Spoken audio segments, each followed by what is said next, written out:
Boa noite, internet espectadores do Discutindo Atualidades. Estamos aqui para mais um programa ao vivo e mais uma vez eu tenho o prazer e a honra de receber o meu amigo William Kellerman, formando no curso de Relações Internacionais da Universidade Federal de Pelotas, para a gente discutir uma série de temas aí, uns bem polêmicos, né, que acabaram ocorrendo essa semana, e vocês sabem que quando os temas vão ocorrendo a gente tem que trazer para vocês, é um dos compromissos do Discutindo Atualidades. Então, vamos, sem mais delongas, começar aí. Eu queria te dar boa noite, meu amigo, por mais uma vez estar aqui com a gente, né, no Discutindo Atualidades. Boa noite, pessoal. Boa noite, Léo. Obrigado pelo segundo convite, então, para participar aqui. Fiz o meu dever de casa essa semana, estava mais tranquilo com as provas da faculdade. E espero, de novo, instigar a curiosidade de todos e, principalmente, fazer com que todos saiam das caixinhas que a mídia, principalmente, nos coloca. Verdade. E pensem de uma forma mais ampla e com mais malícia do porquê que a mídia diz o que diz. Meu amigo, antes de mais nada, vamos disponibilizar para os nossos internet espectadores, nós já estamos com o programa ao vivo, o nosso WhatsApp. Nosso WhatsApp está ali, ó, 53 99122 0485. Então, os 53 99122 0485. Gostaria que vocês enviassem suas dúvidas, sugestões, né? O que for aí para contribuir com o nosso debate.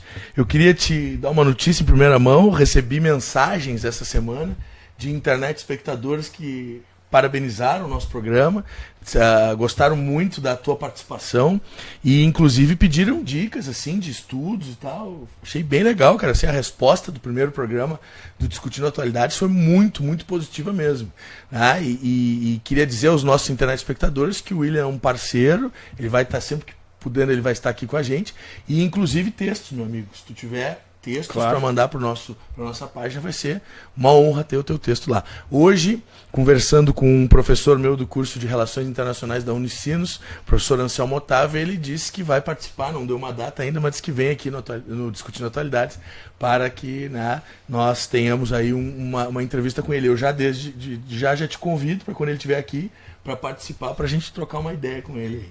Claro, acredito que vai ser excelente conhecer o professor, né? E ampliar um pouco assim os conhecimentos, porque com certeza ele vai trazer coisas muito mais aprofundadas do que eu tenho de conhecimento. Então acredito que vai ser para mim muito melhor do que do professor, né? O professor Anselmo Otávio é uma figuraça, um grande parceirão, né? Sabe muito, muito, muito. E vai ser uma honra tê-lo aqui no Discutindo Atualidades. Meu amigo, vamos começar então. Primeiro, só, né, como a gente está fazendo aqui a operação, né, e a transmissão, eu vou transmitir pelo meu perfil aqui, vou compartilhar pelo meu perfil, né, para que o pessoal possa, né, ter acesso aí, para que mais pessoas tenham acesso ao nosso programa. Se tu quiser fazer, fica à vontade também. Estamos aqui, nosso programa é muito profissional, mas também temos a informalidade aí de trabalhar, né, sem grandes, né, patrocínios. Por enquanto, né? Por enquanto. Meu amigo, vamos lá. Já há algum tempo, o mundo vem passando por uma mudança significativa em relação à política, principalmente ao que se pensa de política. Se tu lembras bem, inclusive, eu até trouxe aqui um jornal que eu gosto muito, né? O Le Monde, inclusive, muito obrigado. Temos aqui uma participação especial, né? A digníssima do William está junto aqui. Nós temos aqui o Le Monde, que é um jornal que eu gosto muito, que o Márcio veio com essa capa aqui, fazendo uma crítica à justiça no Brasil. Depois eu mostro com mais calma. Mas eu gostaria de mostrar uma imagem aqui, que veio no Le Monde. Inclusive o texto que foi publicado, ele é um texto que não é 100%, né, livre de ideologia, mas é difícil que haja, por mais que nós busquemos sempre, né, a neutralidade na informação, nós acabamos... O que é importante quando a gente faz isso é que a gente deixe clara a nossa opinião. Nós temos aqui uma imagem, não sei se vai dar para ver, dos líderes sul-americanos, né, acho que ficou pequeno aí, né, os líderes sul-americanos em 2009 essa foto, 2008. Tá? E nesta imagem nós temos ali No Brasil, o presidente Lula.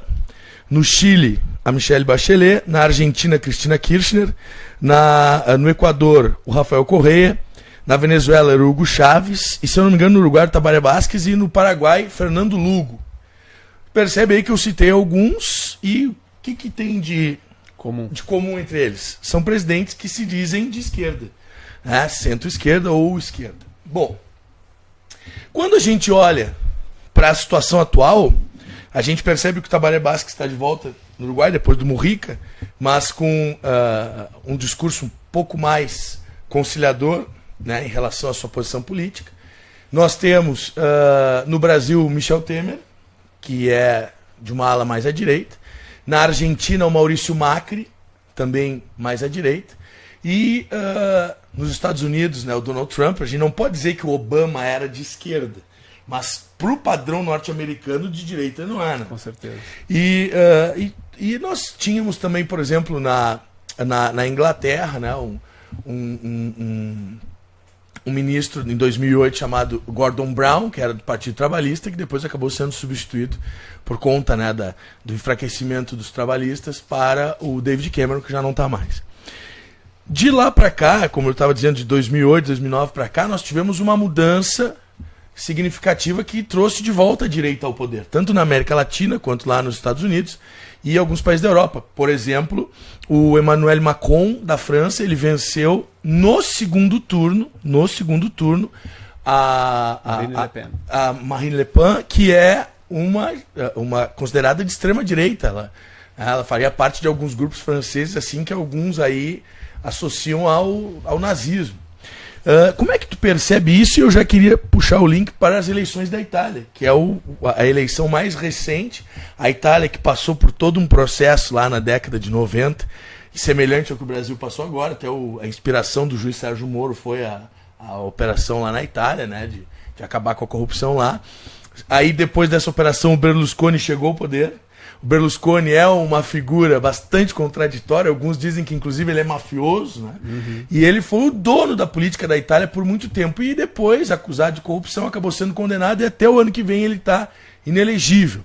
Mas ele conseguiu, a partir do apoio dele, colocar alguns indivíduos e dar força para os partidos de centro-direita nas eleições italianas, agora, de 2 domingos atrás, né? Como é que tu percebe essa situação? Como é que tu percebe a situação, essa onda de direita e principalmente o caso da Itália? Léo, eu acho que é o seguinte, essa onda mais à direita e até à extrema direita em alguns lugares, na Europa, tendo em vista assim, o bloco, né, da União Europeia, e pro lado da América Latina, eu acho que elas são ondas provocadas por situações diferentes, por fatores diferentes.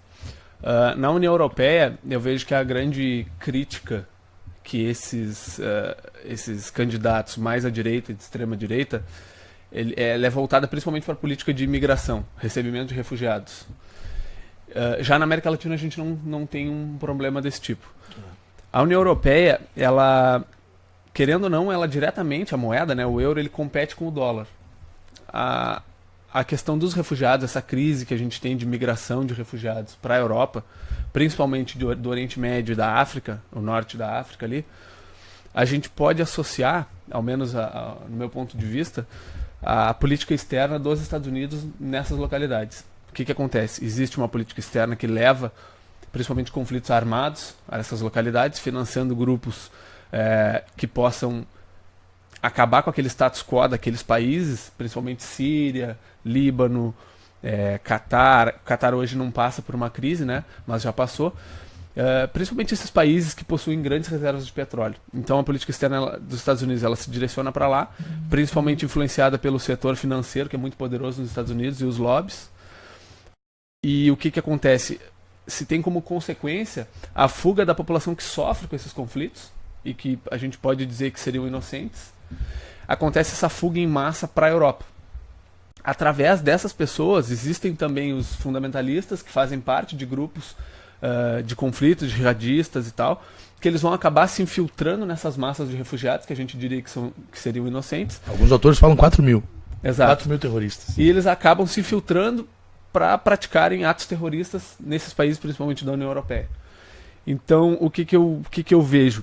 Que existe essa situação na União Europeia, e já na América Latina eu vejo mais como uma manutenção de um grande mercado consumidor e uma manutenção para que o Mercosul, ele, de certa forma, sofra alguns embargos e que ele não possa evoluir, que a integração na América Latina ela possa não evoluir, na América do Sul principalmente, né? Possa não evoluir, no caso, a integração e o bloco. A União Europeia, o que acontece? O bloco ele avança em duas formas, né? Ele abrange vários países, ele se alarga, digamos assim, ele expande, trazendo novos países para o bloco, e ele aprofunda, criando maior interdependência entre os estados, entre os países. O que seria essa interdependência? É quando os países eles dependem de todos eles, e eles ficam ligados em uma rede de negócios, principalmente, voltado para o lado econômico.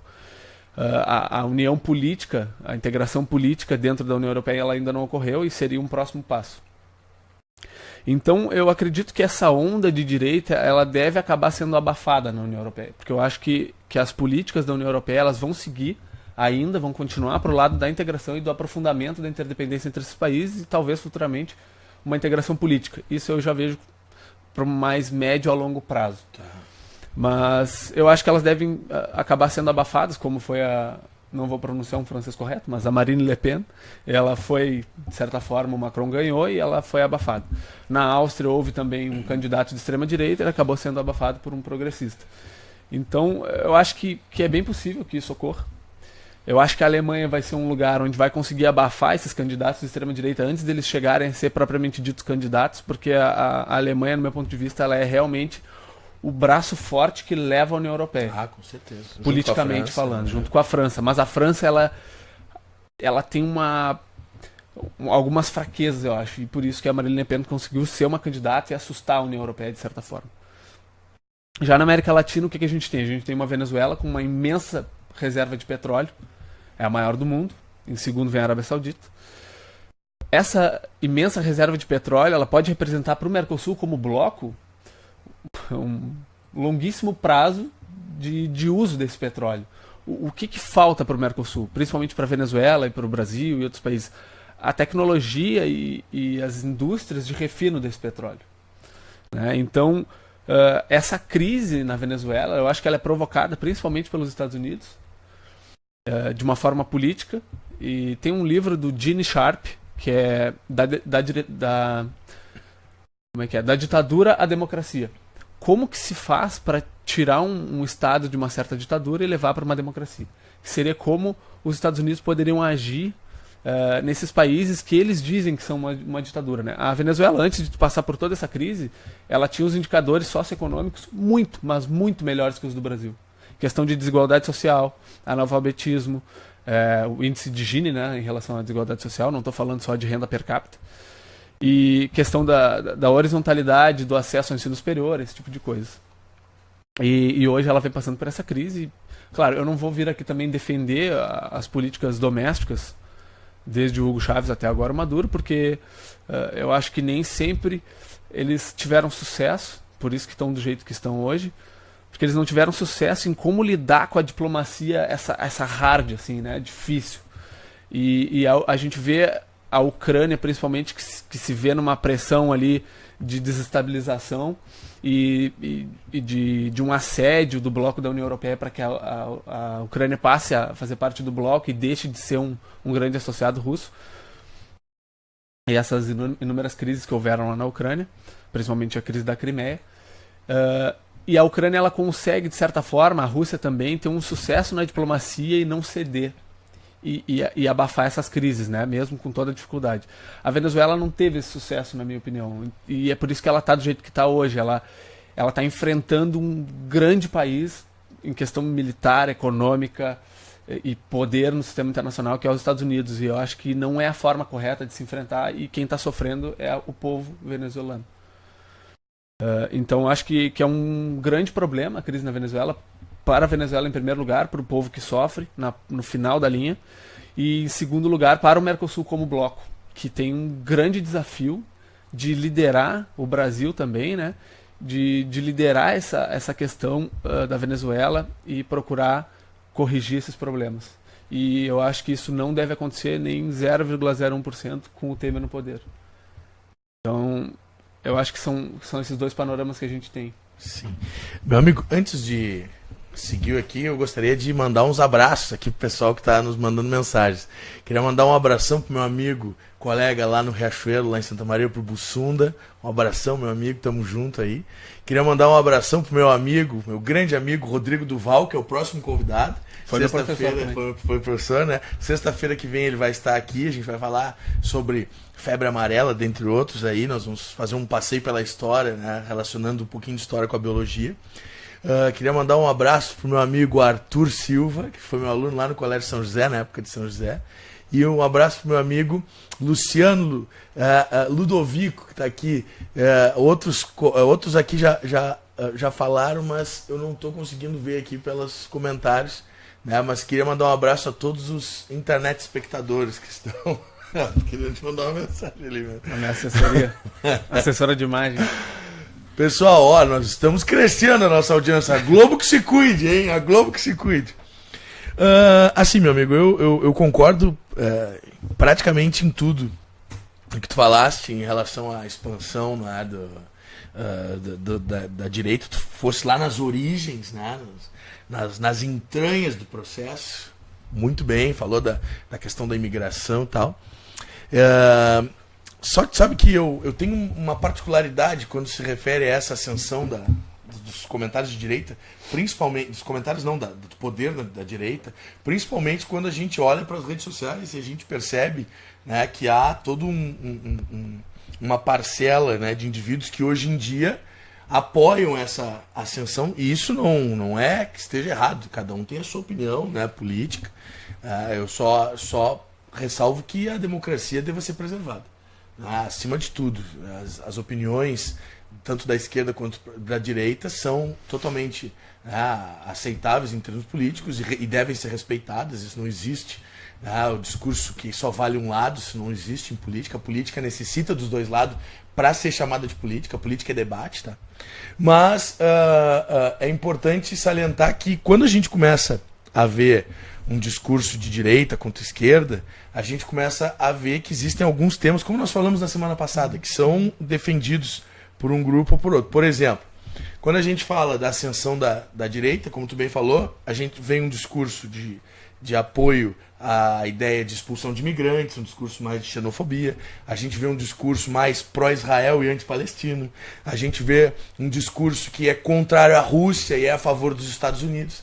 Então o que a gente tem que parar para pensar, e o principal nesse sentido, é que é muito mais importante, né, que as pessoas busquem na condição atual, principalmente do Brasil, no cenário político do Brasil, a informação, como tu bem disse, é vencer a preguiça, né? Para que pare de reproduzir essas situações. Eu tenho vários colegas que analisam nas redes sociais, né, os discursos e acabam compartilhando textos em que eles falam sobre essa questão, né, das pessoas comprarem ideias sem levar muito em consideração o que estão falando. E aí, nesse sentido, eu gostaria de trazer à tona, eu até vou puxar aqui, que eu li um texto muito legal, eu só preciso achar aqui. Essa semana eu li um texto bastante interessante sobre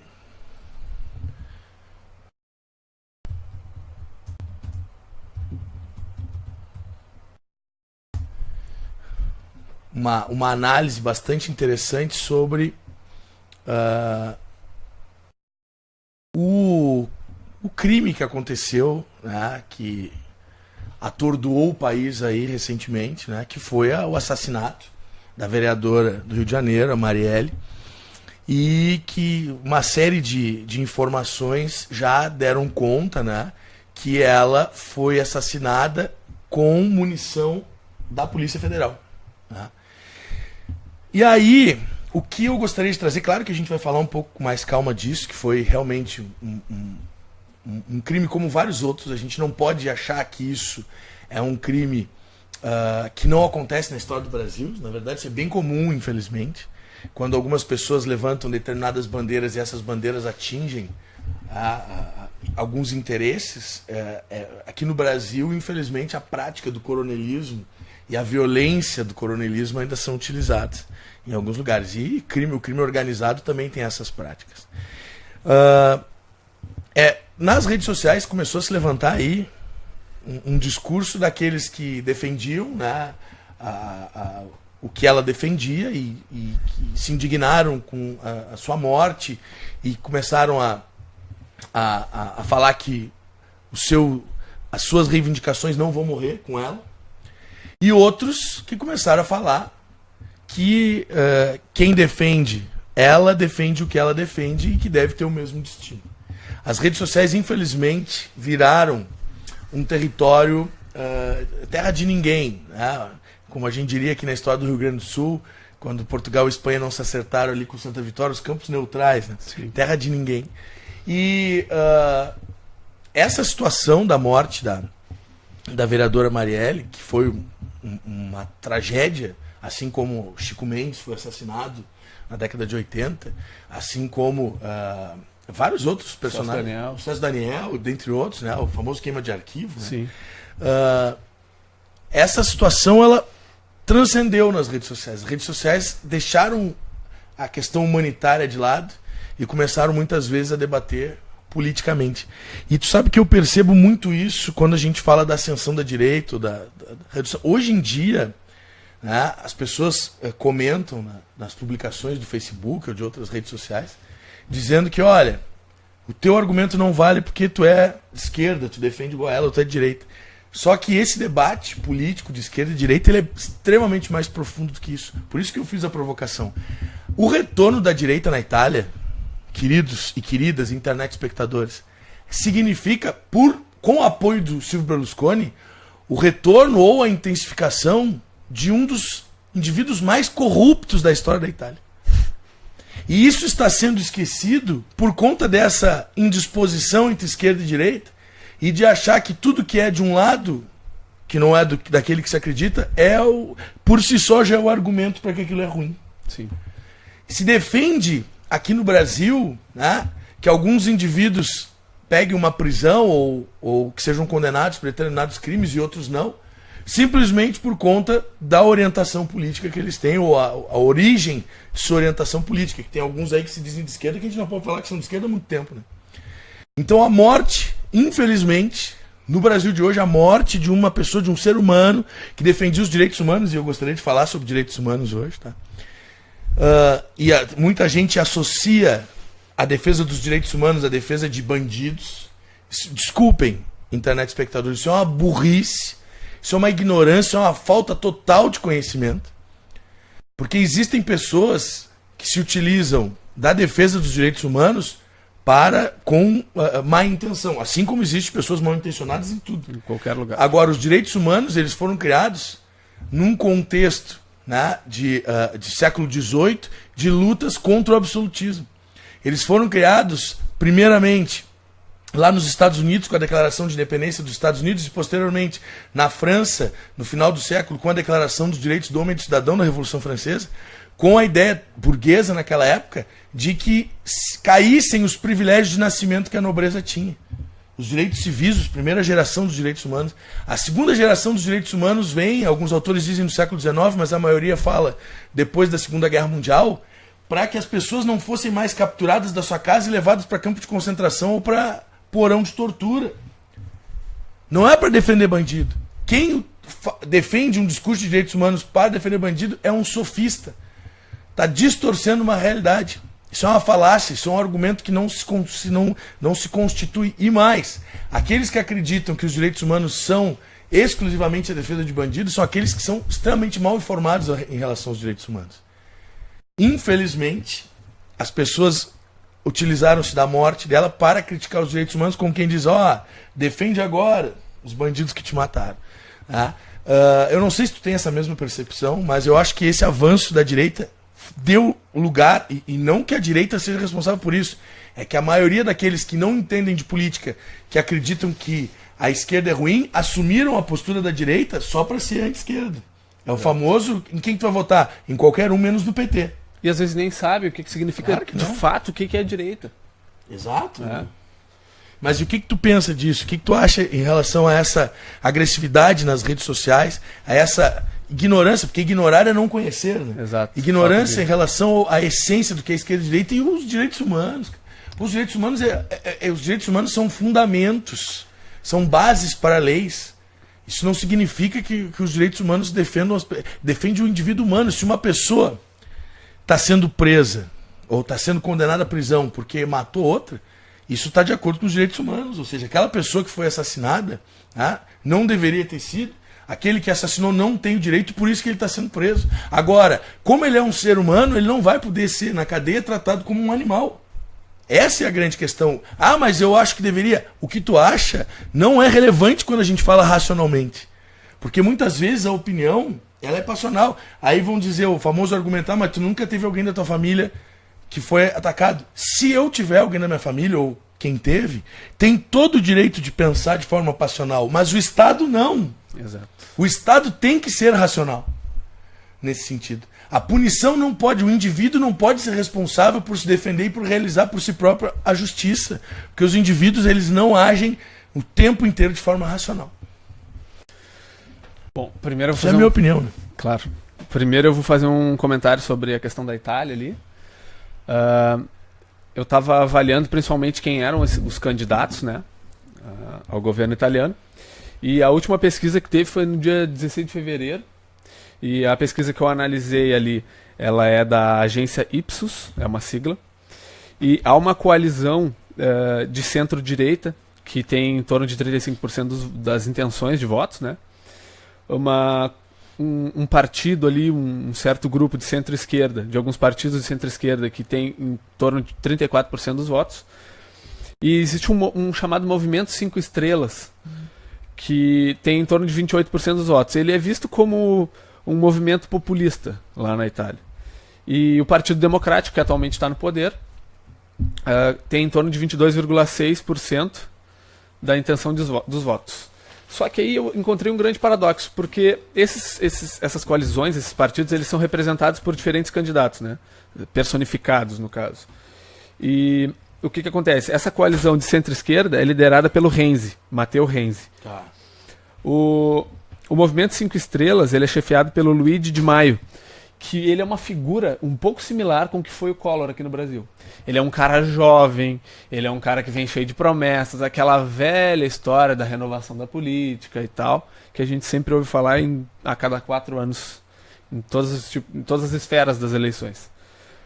E ele se aliou com o Forza Itália, que é do Silvio Berlusconi, que já foi primeiro-ministro 4 vezes e que condenado, está inelegível até o ano que vem. Só não é eleito porque ele não pode, porque provavelmente na próxima vai ser. Exato. E o que acontece? Tem esses dois grupos e o terceiro grupo, na verdade, é um cara meio sozinho, que é a Liga do Norte, representado pelo Matteo Salvini. Esse Matteo Salvini, ele é um cara meio parecido com o que nós temos aqui no Brasil, o João Dória. Ele é um cara do business, fora do negócio. Assim. Ele tem um discurso parecido com o Trump nas redes sociais, ele se expressa mais ou menos parecido com o Trump. Ele usou uma estratégia política da Marine Le Pen na França.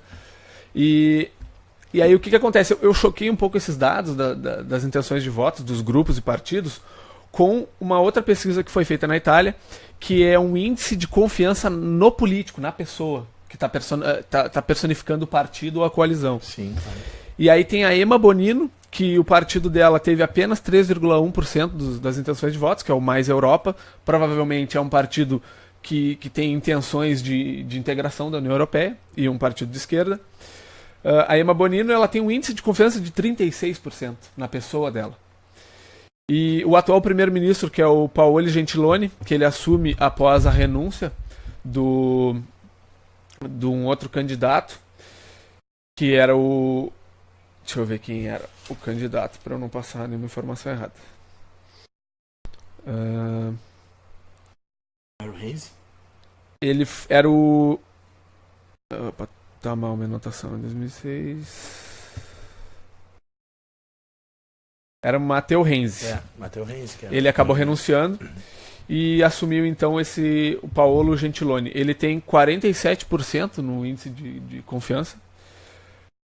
E o Matteo Salvini, que é esse de extrema-direita, que eu falei que o discurso dele de extrema-direita, de xenofobia, contra os imigrantes e os refugiados, Isso não é similar com o discurso do Dória. O Dória não expressa isso de forma clara. Mas ele é o cara do business, assim como o Trump.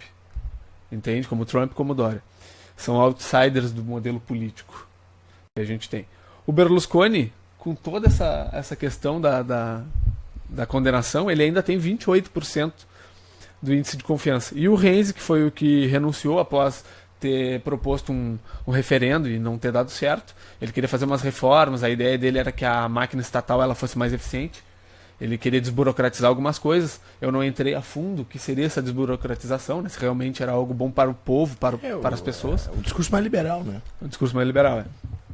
E ele tem 26% nesse índice de confiança. Então a gente vê que os partidos que lideram a pesquisa não são os mesmos que tem a pessoa, que estão personificados numa pessoa com maior índice de confiança. Então fica uma coisa meio complexa de se analisar, né?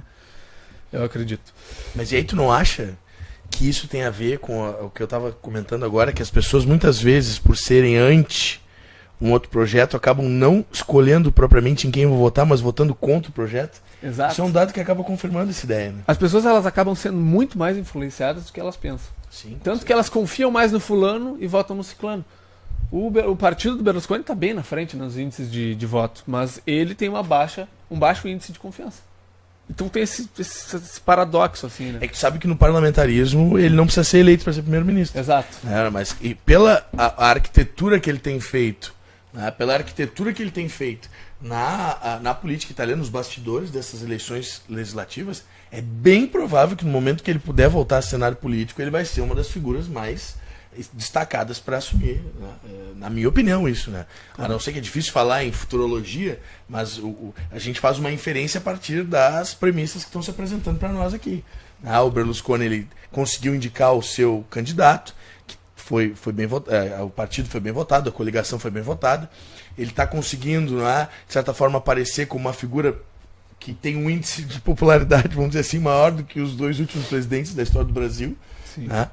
Agora, cara, uma coisa que é interessante, assim, né, pra gente já passar pra Venezuela, só que falando aqui, te deu conta que quando foi feito o plebiscito lá no Reino Unido para saber se permanecia ou não na União Europeia, quando o resultado saiu e a vitória saiu para que não permanecesse, diferente do que defendia o David Cameron, ele renunciou. Houve uma proposta num referendo na Itália para um conjunto de medidas mais liberalizantes, não deu certo, o primeiro-ministro renunciou.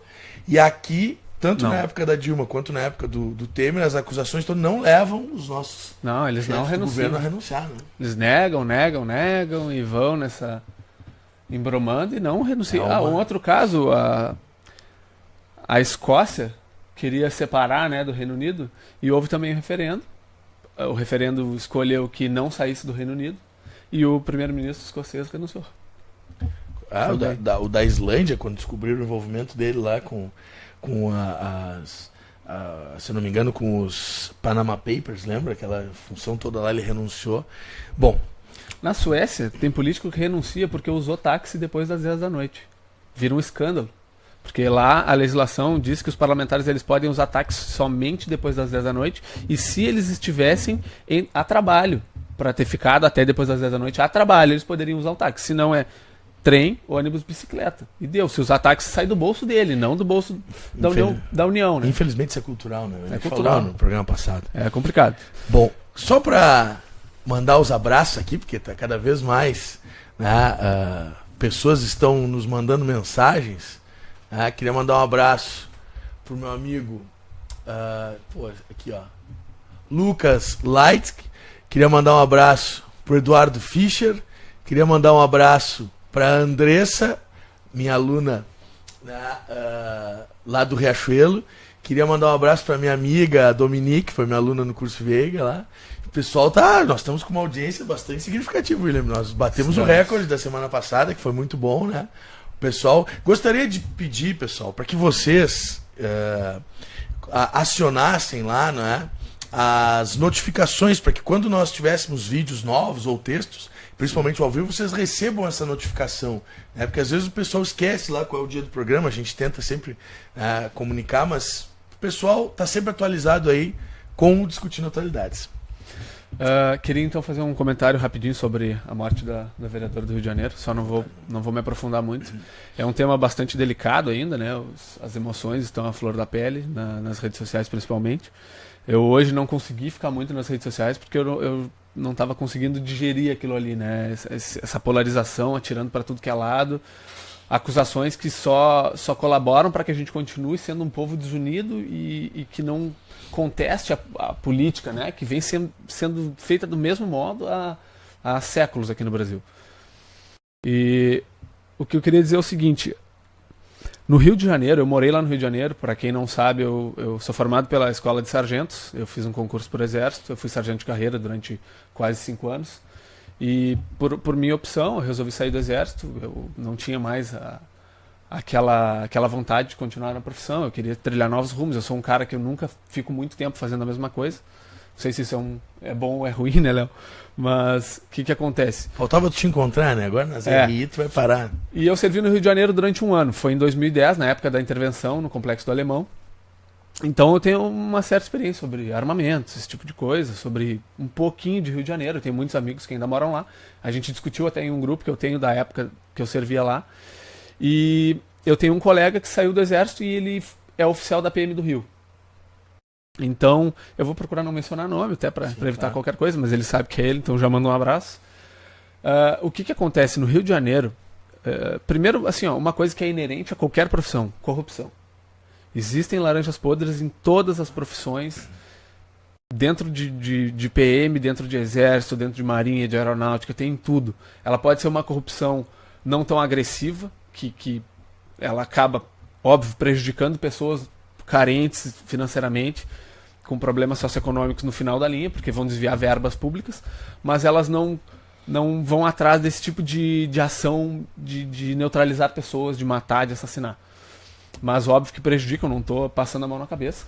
Todos esse tipo de corrupção eles têm que ser contestados e combatidos. Mas o que eu quero dizer é o seguinte: existe uma coisa muito forte no Rio de Janeiro, que é a milícia, que é principalmente o foco do segundo filme do Tropa de Elite. Sim. A milícia no Rio de Janeiro ela é muito forte. Eu não ficaria surpreso se tiver membros do Exército, da polícia, de qualquer uma das forças, porque a gente tem muitos problemas econômicos no Brasil. Se vocês forem comparar, podem procurar no portal da Transparência quanto ganha um sargento do Exército, quanto ganha um PM lá no Rio de Janeiro, o quanto deveriam ganhar para poderem se manter bem lá no Rio de Janeiro. Eu sei que isso não é desculpa, aproveitando para dizer, isso não é desculpa para se corromper, mas é também um problema, assim como é um grande problema professores ganharem tão pouco, né? É óbvio. A nossa desigualdade social, de forma geral, ela contribui muito para isso, porque a gente não pode dizer que um jovem que nasce na favela ele está errado em ir para o tráfico, porque ele cresce num mundo onde não há presença do Estado. É um mundo à parte, não há presença do Estado ali dentro, né, Léo? Então, imaginem um cara que ele nasceu num contexto onde só existem pessoas estudadas, que foram para a universidade, que têm dinheiro, que desde pequeno aprendem a estudar, têm esses incentivos e não passam nenhum tipo de necessidade socioeconômica. Essas pessoas elas vão crescer com um ideal de ascender, né, de buscar melhorar. E o que vai ser o espelho dessa pessoa, dessa criança? Vai ser provavelmente se espelhar no pai, ou num tio, ou numa pessoa famosa de uma determinada área. O que acontece com um jovem que vai nascer lá na favela? Quem é o cara, o espelho? É o cara que tem poder, sucesso, e muitas vezes esse cara é o traficante. Esse cara é o primo dele que é fogueteiro, é o primo dele que é o braço direito do traficante. Então é uma questão de uma comunidade que tem um mundo diferente ali, mas são relações de poder diferentes. Então é muito complicado julgar isso, sabe? E no Rio de Janeiro a milícia ela é muito forte. Então eu não ficaria surpreso se houvesse membros da Polícia Federal, da Polícia Civil, da PM, do Exército envolvidos. A gente já viu inúmeros casos de sargentos do Exército que acabam indo trabalhar no morro como mecânico de armamento. Às vezes treinam esses traficantes e as equipes dos traficantes, esses bandidos, para tiro e táticas militares, etc. Isso acontece. Então... e um outro detalhe, a munição usada, né, dizia na matéria que foi descoberto que foi um lote vendido em 2003 ou 2006 para a Polícia Federal. Esse lote pode ter sido desviado da Polícia Federal, pode não haver o envolvimento da Polícia Federal, só porque o lote foi vendido não quer dizer que houve envolvimento direto da Polícia Federal. Sim. Isso aí provavelmente vai ser apurado. Mas a munição 9mm ela é um armamento de uso restrito ao Exército. Por que uso restrito ao exército? É um armamento para a guerra. A munição 9mm ela vai ultrapassar um corpo, ela vai atravessar um corpo e ela vai fazer um estrago. Ela não é um armamento, ela não é um calibre usado na defesa, por exemplo, a pistola .40, que é uma munição que ela vai ter o objetivo de parar a pessoa ali, o infrator, o criminoso, para que o policial ele possa se defender. Então é um tiro que derruba um homem de 90 quilos sentado, uma .40. A 9mm não, ela vai atravessar o corpo do cara, ele vai vir andando na tua direção, tu vai atirar e todas as munições vão atravessar ele. É para matar ele. Por isso que ela é de guerra. Então, obviamente, a intenção foi neutralizar e assassinar a vereadora Marielle. Isso não se tem dúvida. Eu voltaria os meus olhos principalmente sobre a milícia, porque eu acho que no momento em que ela contesta todos os problemas socioeconômicos e estruturais que a gente tem nas favelas, ela causa um incômodo principalmente para os milicianos. Novamente, não descarto e não me surpreende se houver a participação de funcionários do Estado e da União nessas milícias. Porque o próprio filme Tropa de Elite nos mostrava isso aí. E isso é uma realidade. Então eu acho que eu fico por aqui no meu comentário. Eu acho que é um assunto muito delicado. Eu não vou me envolver nas vertentes políticas da Marielle, no que ela defendia ou não. Eu acho que as pessoas têm que olhar para ela, independente do lado político que ela tinha, como uma mulher guerreira, muito guerreira, porque tu ir atrás e tu denunciar um poder tão forte como as milícias, como a polícia, como todos esses aparatos poderosos do Estado ou não do Estado, né, de força paralela ao Estado, tu tem que ter muita força, muita garra e muita moral para fazer isso aí. Então acho que ela tem que ser admirada por isso, independente da vertente política dela. E tem que ser lamentada essa morte, porque querendo ou não, a gente acaba às vezes comparando, mas o anônimo que morreu não houve toda essa comoção, ou até às vezes com o motorista dela que não foi tão mencionado. Motorista. Mas ela é uma pessoa que representa muitas outras pessoas. Anderson, o nome do motorista. Anderson, isso. E que nela foi depositada muita esperança de pessoas que enxergavam nela alguém que defendia os seus direitos, as suas vontades políticas e sociais, né? Então, isso é um grande problema. Ela não é a única que foi assassinada. A gente tem diversos políticos sendo assassinados ao longo das décadas. Não acho que isso vá parar tão logo. E eu acho uma lástima. Isso afeta as relações do Brasil lá fora. E fora para a família dela, que é um grande sofrimento, para as pessoas que se viam representadas por ela. Então eu acho que isso é um grande problema.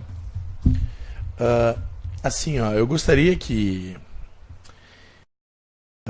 ficasse claro que o Brasil, ele é um país de pessoas que se indignam no discurso, mas não na prática, né? E eu acho que existe um limite. E eu acho que o limite chegou, né? A gente vive uma situação em que, por mais que exista manipulação na mídia, essa publicização de tudo é muito importante. É difícil hoje alguém escapar de fazer uma corrupção e ela não acabar sendo descoberta, né? É difícil hoje em dia encobrir algo porque as pessoas conseguem carregar, né, câmeras e microfones de tamanho muito pequeno, né, em bolsas, em roupas e tal, e conseguem descobrir. Nós temos vários casos que acabaram chegando na mídia. Só que eu acho que está na hora do povo brasileiro parar de aceitar as coisas. A morte da Marielle, ela vem num contexto em que o brasileiro não aguenta mais a corrupção, e para se manter a corrupção e para se manter as coisas, muitas vezes, né, a sujeira embaixo do tapete, ocorrem as queimas de arquivo. Claro. Quando alguém levanta esse tapete, alguém vai lá e tira a pessoa que está levantando o tapete, para manter a sujeira lá embaixo. A Marielle, ela seria uma das analistas que discutiria se a intervenção está tendo efeito ou não. E aqui, por favor, em hipótese alguma, eu estou fazendo acusações porque eu não tenho competência alguma, nem estou por dentro de todas as informações do caso. Tem muitas informações que são sigilosas, claro, na investigação desse assassinato. Mas quando a gente começa a analisar as possibilidades e as informações que nós temos, surgem algumas situações que a gente acaba, né, inferindo. Então, o que eu queria dizer é que está na hora, né, do povo brasileiro não aceitar mais isso. E como é que se muda uma situação como essa? Eu sou, por mais que possa transparecer uma certa inocência, eu sou sinceramente um defensor da democracia. Eu acho que uma democracia jovem, não é? Ela é uma democracia que tem uma série de equívocos que podem ser corrigidos com o passar do tempo. E é importante que o cidadão ele olhe para, principalmente no ano de eleição, e que não se distraia com a Copa do Mundo, que ele olhe para as opções que ele tem na política e veja se esses indivíduos não estão envolvidos com essa máquina toda, desculpe o termo, muitas vezes podre, que é a máquina da política e do poder aqui no Brasil. E muito provavelmente eles estarão, direto ou indiretamente. Com certeza. Então é bom fazer essa investigação, é bom olhar um pouco para o passado daqueles candidatos que nós temos a intenção de votar.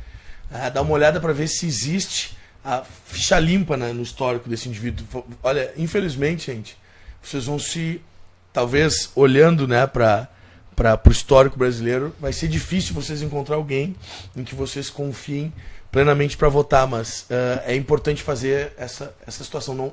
Nós não podemos mais adotar aquele ditado antigo, que é uma herança da ditadura militar, que dizia que futebol, religião e política não se discutiam. A política é política se tiver debate. Não havendo debate, não existe política. Em ditadura, a política morre. A política só existe quando existem opções, quando existe debate.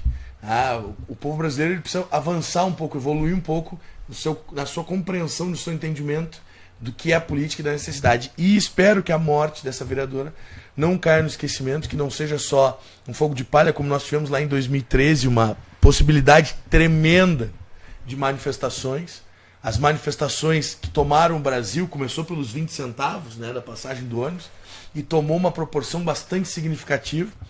Só que depois morreu. Por quê? Porque a população não queria envolvimento daquelas manifestações com os políticos tradicionais. Por que não queria? Pela preguiça de investigar a vida dos políticos. Ou seja, vamos tirar todos esses aí, vamos procurar um fator novo, como tu disse, o outsider. Só que muitas vezes, gente, esse fator novo ele é implementado por aqueles que já estão. Ele está entrando para manter o jogo. Vamos tentar... E outra coisa... eu não voto no fulano, mas o filho dele agora... Nós temos aqui no Brasil um parlamento, um legislativo, que tem quase 50% de hereditariedade. Não sei se tu sabe, meu TCC em ciência política, eu fiz essa pesquisa. Nós temos quase 50% de hereditariedade. Em algumas regiões do Brasil, como o Nordeste, nós temos mais de 60% de políticos que são ou esposas, ou maridos, ou filhos, ou netos de outros políticos.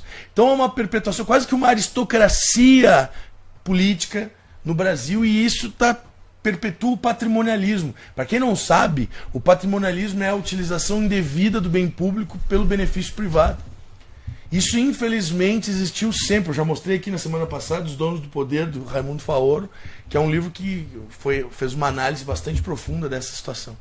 Então, que a morte da Marielle não seja, né, esquecida, que quando o povo se manifeste, ele se manifeste mais consciente, que ele entenda que a política brasileira é uma política partidária e que ele vai ter, em determinado momento, que optar, né, e que ele pense em fazer uma pesquisa minuciosa daqueles indivíduos dos quais ele vai dar o seu voto, porque dar o voto é algo bastante importante. Não se esqueçam que o dono de uma empresa, quando ele quer vender o seu produto, ele vai procurar, né, uma empresa especializada em marketing.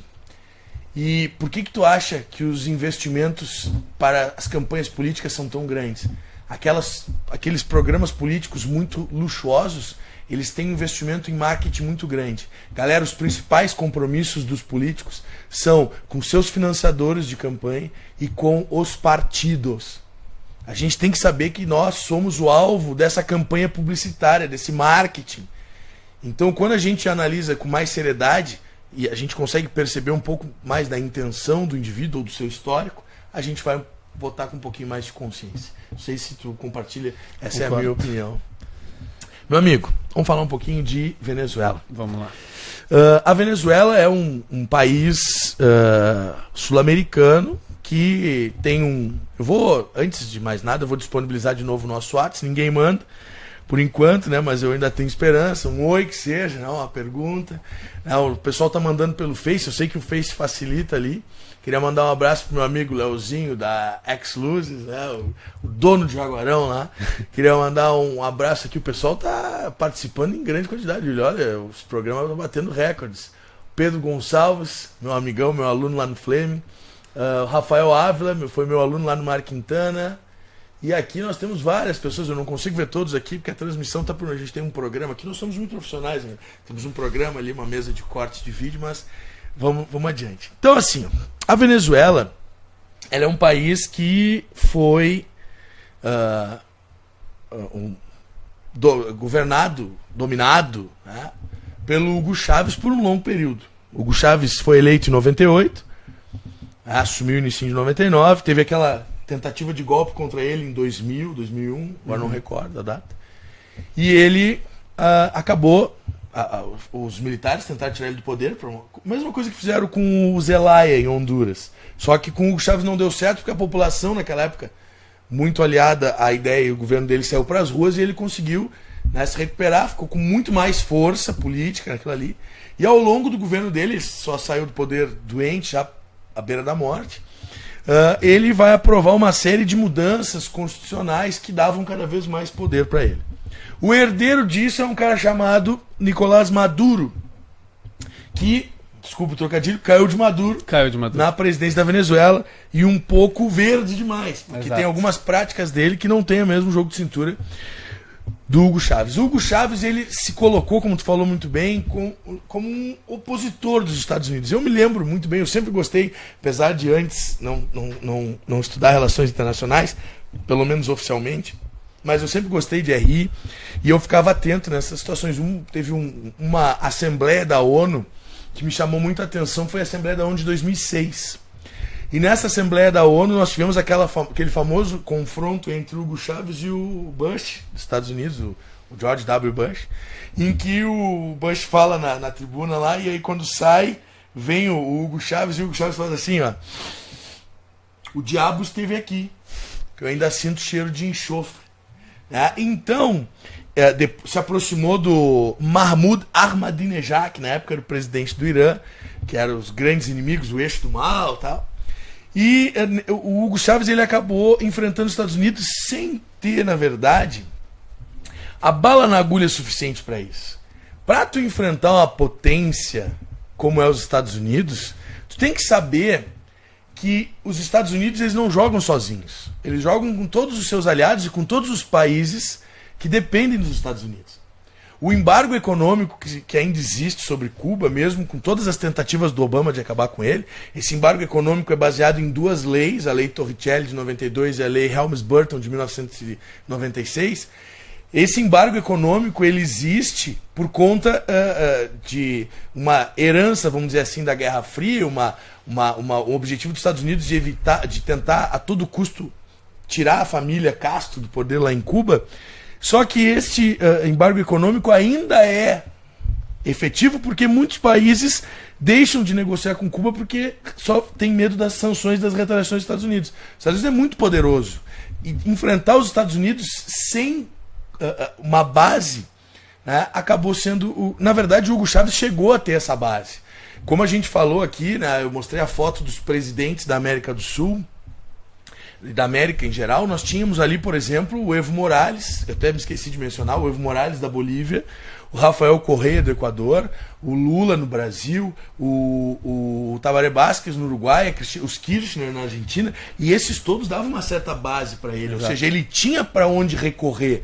No momento que essa onda de esquerda na América começou a sofrer, né, o avanço mais conservador, eles acabam perdendo essa base. E ele não tem uma indústria forte o suficiente para não negociar com os Estados Unidos.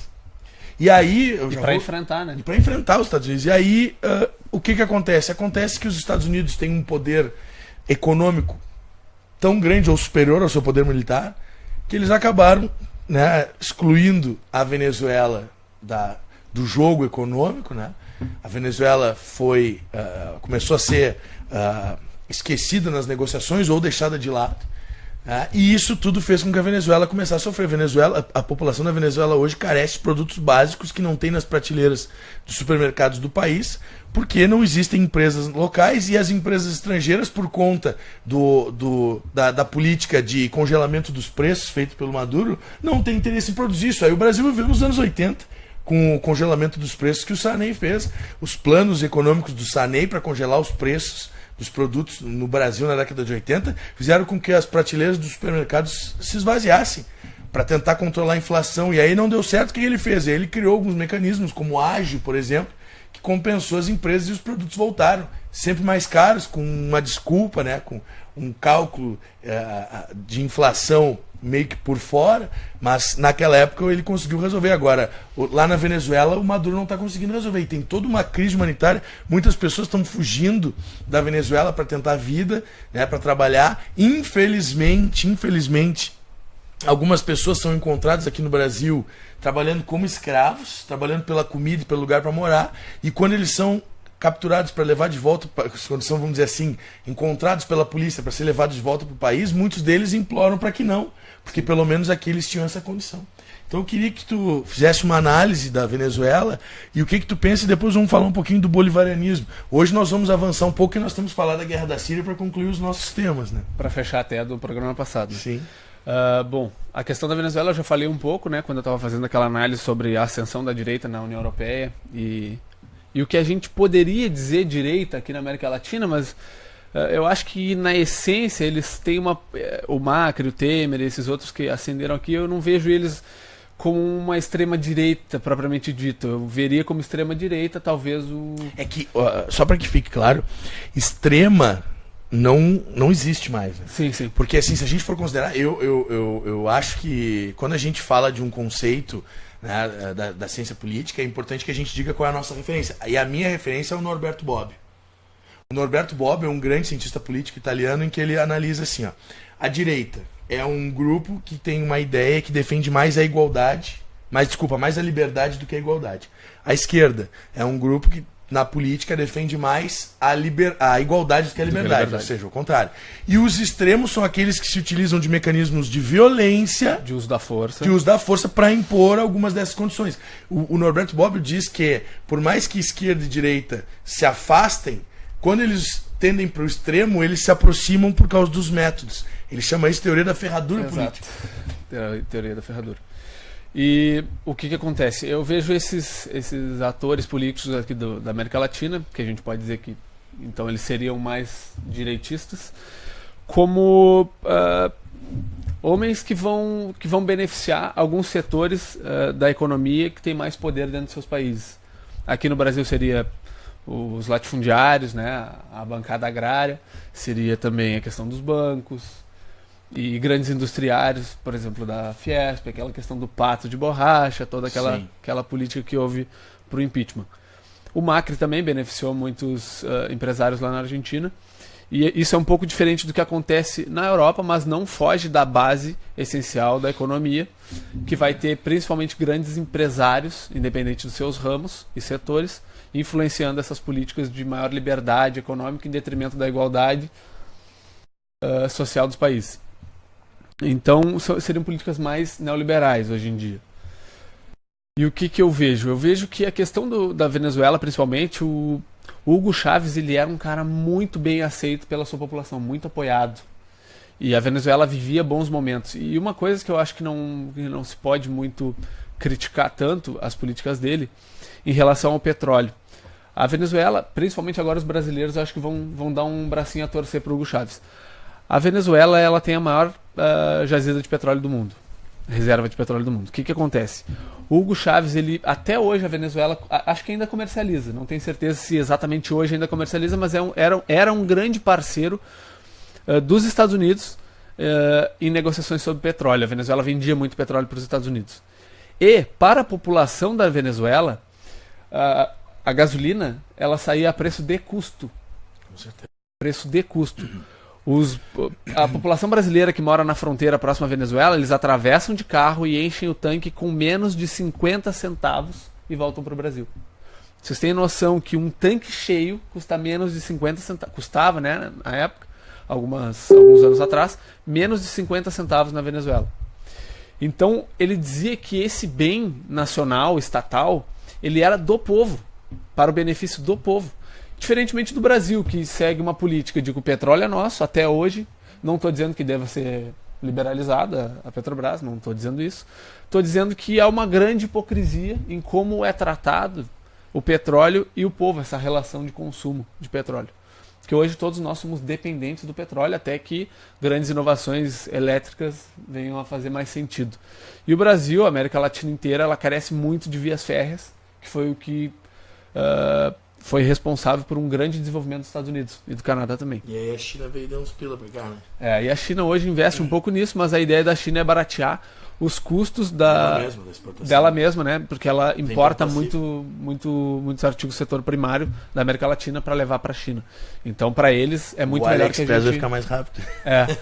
É muito melhor que a gente tenha, né, linhas férreas, principalmente aonde eles querem que a gente tenha. Por isso que eles investem. Então, a gente não pode pensar que eles vêm aqui para ser amiguinhos. Eles vêm aqui para defender os interesses deles. E isso são acordos de cooperação que o Brasil se envolve e que tem uma jogada num placar até 3, eu diria 3-2, porque a gente melhora a nossa exportação, isso é bom para nós, é do nosso interesse. A gente melhora o escoamento e a gente fica com essa infraestrutura para nós depois. Então, falando em relação à China, né? Em relação à China, ela ganha um pouco mais, ela ganha 3, a gente ganha 2. Eu tenho uma opinião sobre isso, mas eu só... Desculpa te interromper, meu amigo, só queria aqui mandar um abraço para minha amiga Rita Silva, que está nos assistindo aqui, mandou parabéns pelo programa. Vitor Rosseto, ali, Rossato, desculpa. Samuel, meu colega lá no Mário Quintana, um abração, valeu.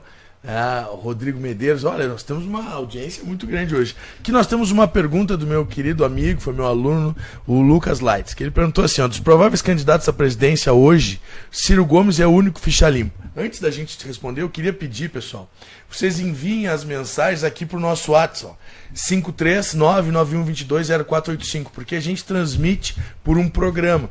E nesse programa a gente não tem acesso imediato às perguntas que são feitas pelo Face. Eu sei que a maioria do pessoal está vendo pelo celular, mas se puder mandar pergunta pelo WhatsApp, senão a gente vai descobrindo ali. A gente tem uma central de monitoramento, beijo a Morta, ela que me avisou ali. Então, assim, sinceramente, eu vou me antecipar. A princípio, sim. O Ciro Gomes é uma figura política já bastante conhecida, já participou de outras tentativas, né, de se tornar presidente. É uma figura que eu tenho certa simpatia, eu procuro olhar os vídeos em que ele aparece e ler as notícias sobre ele. Só que, por enquanto, né, no momento que ele está virando uma vitrine, candidato, daqui a pouco, se ele começar a ascender, pode ter certeza que alguma outra coisa pode aparecer. A princípio, não. A princípio, ele é uma figura que tem sua trajetória limpa na política. Não sei se tu tens alguma ideia sobre isso, mas pelo que eu tenho conhecimento, pelo que eu tenho acompanhado, o Ciro Gomes é uma figura ficha limpa. O que acontece? A gente não tem, né, grandes constatações sobre o Ciro Gomes para ele não ter uma ficha limpa, né? A gente não tem denúncias, a gente não tem julgamentos que possam levar a crer de que ele não é um ficha limpa. Em relação a ele ser o melhor candidato dos prováveis candidatos, eu vejo o Ciro Gomes hoje com o melhor discurso político e econômico para o Brasil. Eu concordo muito com o discurso dele, com a visão dele. E o que eu acho? Eu acho que ele é a natureza assim, do Ciro, da personalidade dele, ele é um cara bem pavio curto. Ele mostra isso nos vídeos anteriores à atual campanha. E ele faz questão de mostrar isso. E ele faz questão de mostrar que ele tem essa personalidade forte. Inclusive, ele já cometeu muitos erros, né, de às vezes chamar alguém de viado, algum tipo de coisa assim. Ele tem se policiado, pelo menos nessa parte. Isso que eu ia dizer. Hoje ele vem usando uma estratégia em que ele está se desvencilhando da discussão polarizada que a gente vê na internet. Ele não está indo contra o Bolsonaro, ele não está indo contra outros candidatos de outros espectros políticos, mas ele vem mantendo uma estratégia onde ele tá me parecendo meio diplomático, meio FHC, assim, um cara legal, mas ele não perde a essência. De vez em quando ele solta um pouquinho da natureza dele. Na verdade, contra o Bolsonaro ele se posiciona totalmente contra. Não, se posiciona, mas ele não esculacha, entende? Ele não expressa o que ele realmente pensa. Mas aí ele tem aquelas páginas, time Ciro Gomes, sim. que aquilo ali detona o Bolsonaro. Claro, que é o alvo dele, né? O alvo dele é tirar o Bolsonaro pra ele poder ir pro segundo turno. Mas aquilo não carrega como se ele estivesse postando aquilo, não leva o rosto dele. Tipo, é o Ciro Gomes que tá escrevendo aquilo e postando, entende? Então eu vejo que ele tá com uma estratégia muito boa. E ele tá fugindo da briga e tá mostrando o que ele quer fazer. Tá exemplificando o discurso dele, tá mostrando que ele realmente entende bastante de economia, que é a área dele, né? Ele leva muito a bandeira de que ele participou do Plano Real, apesar de ele não ter sido dos nomes mais fortes da criação do plano, como foi o Gustavo Franco mesmo, que a gente pode dizer que seria o pai do Real, apesar do FHC levar os créditos. O Plano Real é a criança que mais se disputa a paternidade, né? Exato. Faz aqueles filmes assim, a criança rica, todo mundo quer a paternidade. O Real ele foi criado numa época em que o Brasil vivia uma enorme inflação e que o Plano Real ele foi um pouco espelhado numa política que teve na Alemanha após a Segunda Guerra, quando eles viviam também uma imensa inflação e eles criaram meio que uma moeda virtual, não virtual de internet, mas virtual de que não é a moeda oficial, mas vale mais que a moeda oficial. E fizeram com que as pessoas migrassem aos poucos para aquela moeda virtual, que depois se transformou no real propriamente dito, com uma valorização muito maior. Então foi um imenso sucesso o Plano Real, né? A gente não pode dizer isso, e exatamente por isso que a disputa da paternidade é intensa.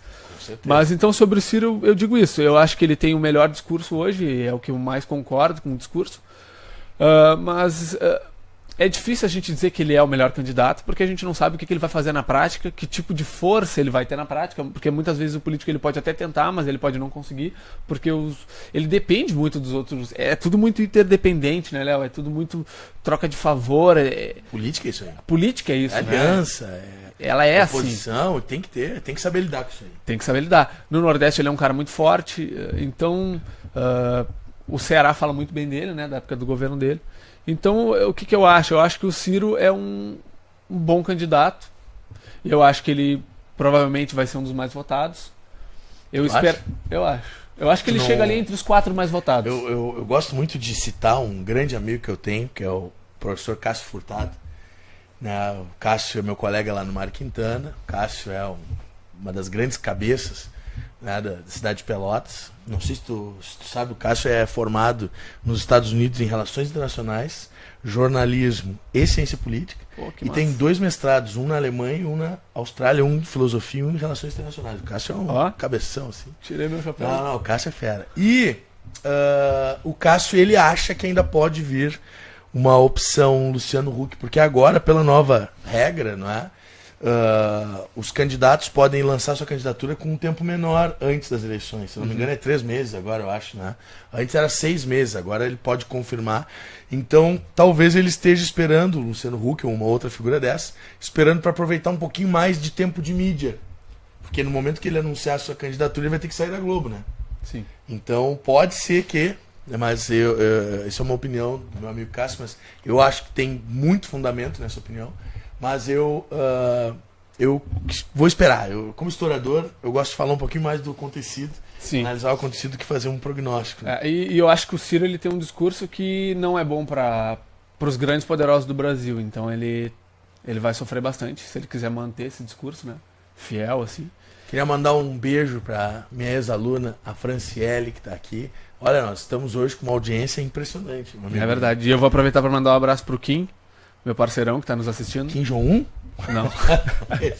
Inclusive o Kim Jong-un vai fazer parte do meu comentário sobre a Venezuela agora. Ah, legal. Vou lá, vou retomando, né? Venezuela? A gente acaba escapando. Não, né? pode, que eu gostaria de levar para a Síria, mas então... Tá, vou só finalizar a Venezuela. Tá. O Hugo Chávez, ele era o estadista que o povo venezuelano apoiava. A Venezuela viveu bons momentos com o Hugo Chávez. O Hugo Chávez veio a falecer, assumiu o Nicolás Maduro, que, como tu disse, eu concordo, caiu de Maduro na situação, porque ele não tem uma habilidade política como tinha o Hugo Chávez. Ah, sim. E ele acabou levando... ele acabou não tendo um sucesso diplomático e acabou levando a Venezuela ao que está hoje. Óbvio que a gente não pode descartar que os Estados Unidos têm uma grande influência nisso aí, inclusive declarou que a Venezuela era o principal inimigo político no mundo dos Estados Unidos. O que acontece? A gente pode comparar um pouco, não comparar situações, não tem como comparar com outros países, mas eu digo comparar as situações, né? O Kim Jong-un, ele é um cara que fez isso que o Nicolás Maduro faz. Ele enfrenta, de fato, os Estados Unidos. Mas o Kim Jong-un, ele tem uma tecnologia nuclear e ele tem a China na sua retaguarda. Então é uma situação que permite que ele enfrente. A bomba atômica, a bomba nuclear, mísseis de longo alcance, eles são um atalho militar. O que eu quero dizer com isso? No momento que os Estados Unidos é toda essa potência bélica e militar, com um grande número de soldados bem treinados, com equipamentos top de linha na questão tecnológica, tem bomba atômica, tem míssil, tem defesa contra mísseis, tem toda essa tecnologia bélica militar. O Kim Jong-un, ele não precisou criar um exército, criar tecnologia, toda essa tecnologia que o homem militar carrega no combate, ele não precisou criar e gastar em tudo isso. Ele investiu numa coisa que fez um atalho e supera tudo isso, que é o míssil de longo alcance e a bomba nuclear. Acabou. Ele tem um poder de barganha. Então ele conseguiu enfrentar, de fato, os Estados Unidos. Que é o que a Venezuela não tem. A Venezuela carece de todo um setor industrial, carece de um poder bélico, de um poder tecnológico. Então eles, no meu modo de ver, eles acabaram dando um murro na ponta de uma faca, entende? Então, e a gente tem toda essa consequência. A Ucrânia não bate de frente diretamente com os Estados Unidos, mas se batesse, tem a Rússia na sua retaguarda e tem tecnologias fortes em relação a mísseis. E, assim como a Coreia do Norte, assim como o Irã. Né? Então é complicado ver a Venezuela assim, que se comparar aos Estados Unidos na questão militar e bélica tão fraca, né? E a questão econômica também tão fraca, não foi a melhor maneira, né? Eles podiam ter buscado um pouco do apoio do Brasil, que vivia ainda um governo de esquerda. Concordo plenamente. Então eu acho que não foi a melhor forma de enfrentar os Estados Unidos, porque apesar de a gente ter Rússia, não tinha bala na agulha, né? Não tinha. Bem apesar de a gente a ter, Coreia do Norte tinha. apesar de a gente ter Rússia, China e Estados Unidos como as maiores potências do mundo, os Estados Unidos ainda é uma grande potência. Muito mais. O investimento Muito dos mais. Estados Unidos na área militar é mais do que todas as outras grandes potências juntos. Dos 10 primeiros países que investem mais em tecnologia militar, os Estados Unidos investem mais do que os outros 9 somados. Então, meu amigo aqui, ó. O Bento manda uma sugestão para nosso próximo encontro aí. Discutir o encontro do Trump e do Kim Jong-un em maio. Uma ótima sugestão, né? Vai ser discutido. A minha aluna lá do Riachuelo de Santa Maria, Vitória Moro, pergunta o seguinte, ó. Vocês acham que é provável que essa onda de direita que se espalhou na Europa, Estados Unidos, pode chegar no Brasil? Sim, como? Olha, primeiro, um beijo pra Vitória, né? Queria dizer que sim. Na verdade, eu acho que já até chegou. Né? A presidência do Michel Temer já representa que... isso eu não consigo mensurar ainda se o eleitorado apoia isso. Né? Mas da forma como se arquitetou nos nossos bastidores, nos bastidores da nossa política, eu acho que sim, o Brasil hoje tem um governo com uma tendência de direita, inclusive as reformas que estão sendo feitas demonstram isso. E eu acho também que há uma possibilidade de que todos esses que defendem uma figura como Jair Bolsonaro, por exemplo, tenham já uma tendência mais à direita. Né? Apesar do Donald Trump ele desenvolver, né, um discurso muito associado à direita, algumas das suas práticas são de extrema direita. Né? Protecionismo econômico. Porque por mais que a gente queira, alguns confundem e dizem que a extrema direita é o extremo liberalismo. Quanto mais liberal, mais direita. Não. A direita, ela defende a liberdade econômica, o livre-cambismo, como uma das suas premissas. Agora, se tu começa para favorecer a tua burguesia, para favorecer o setor da burguesia do teu país, tu começa a te utilizar de métodos protecionistas e tal, ou tu tende, se tu tiver um discurso mais à esquerda para a esquerda, que a esquerda não vai favorecer a burguesia, ela vai tentar favorecer o Estado. Agora, no momento que tu favorece a burguesia nacional, em detrimento da burguesia estrangeira, tu está numa política de extrema-direita, caminhando para uma política de extrema-direita. Então, o Donald Trump, ele é mais extrema-direita do que um grande liberal. Então, querida, eu acho que sim, eu acho que nós já temos isso. E as eleições de 2018 é que vão dizer... Quando claro. Você queres comentar? Eu acho que a gente já tem isso em toda a arquitetura, o plano político que foi feito para o impeachment da Dilma. A gente já tem essa presença de direita, porque esse impeachment ele foi financiado, essa crise política ela foi forjada, essa crise econômica e desemprego ela foi golpe forjada. Ou não foi golpe? Eu não sei se eu... Cara, se tu não quiser responder, isso é uma sacanagem. Eu gosto muito de estudar a política. Eu ainda pretendo estudar mais. Hoje eu não posso dizer que eu tenho total segurança de falar sobre a ciência política propriamente dita, porque não fez tanta parte dos meus objetos de estudo. Foram mais as relações internacionais e a questão do mundo, da sociedade internacional, da anarquia do sistema internacional, que para mim, assim como os realistas, eu penso que a anarquia do sistema internacional é o que os estados fazem dela, e não uma anarquia propriamente dita, como diz no papel. Sim. Então... eu pretendo ainda me aprofundar mais, mas eu não consigo enxergar assim, golpe, não golpe. Eu enxergo como jogos de poder. Da mesma forma, eu também. Eu enxergo como jogos de poder. Tá na lei, né, cara? Há essa possibilidade na lei, né? Exato. Eu não enxergo assim... a mim não afeta emocionalmente, entende, Léo? Não sei se isso é bom ou ruim, óbvio. Algumas pessoas vão dizer que deveria... política é ótimo, racionalidade. Mas eu enxergo de uma forma mais racional. Eu acho que houveram grandes corporações, muito dinheiro envolvido, houveram manobras de demissão em massa. Os mecanismos políticos para que aquilo acontecesse. Claro. Né? E houveram demissões em massa, forjadas, na minha opinião, para que os... Qual que é o setor que mais tem... Isso é uma opinião, né, galera? É uma opinião minha, verdade, né? É uma análise minha.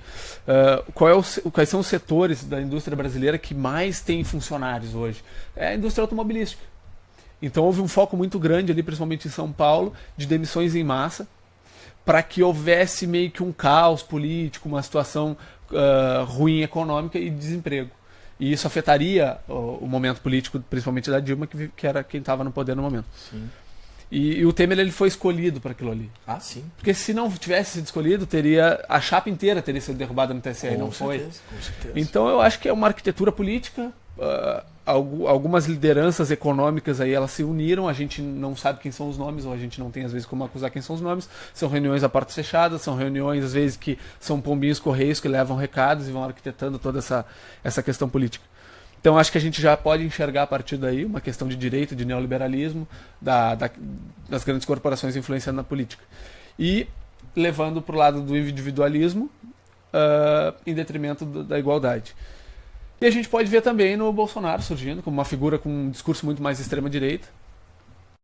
E o Huck se surgir também é uma questão mais de liberalismo político. Aí ele fica na direita, não numa extrema, né? Acho que ele ficaria na direita. Ele ficaria numa direita. Acho que só o Bolsonaro que vai beirar ali uma extrema-direita pelo discurso de ódio dele. Os partidos de centro tendem a apoiar uma figura dessa que tiver. Quem despontar nas pesquisas, os partidos do centro vão apoiar. Claro. Meu amigo, acho que nós vamos ter que deixar a Síria para outro dia, porque tem muitas perguntas aqui. O pessoal vamos lá, então. Ó, eu queria mandar um abração e um beijo lá especial para meus alunos do curso Riachuelo, lá em Santa Maria. Santa Maria está nos assistindo em peso aqui.